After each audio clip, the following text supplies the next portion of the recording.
Hay balam, al sütünüzü içip hep sizin arasınızda. Ben üniversiteden kola süt içeceğim de yürüyken siz. Kalı sütünü yıkarak içip etsiniz. Bu yol igiz buldu kızım. Düşündünüz mü? Doğuyunda ata-anasının bu igizligi, basınki bu igizligin belgileydi dedi.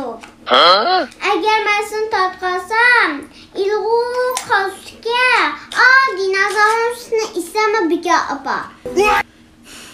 Bu gepki ertügün bu yol üstmeyi pakadan pokarsınız. Menenden köydeysiz işte ama.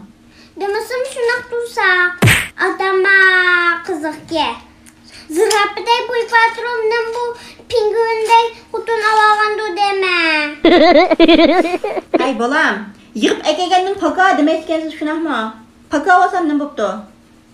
Toğan terisi yok, pakan qerisi yok degen anılmağan bu siz. Anlagan. Ben yine palastan kigiz yakşı, pakadan igiz dep anlagan. Men jiyliqimisiz kun ol ütmem dike balam sizni. Ha bu aldı demegen bulay. Ben makastan çıkarak isterseniz bu yaz iki sulucum ha. 哎呦我的妈！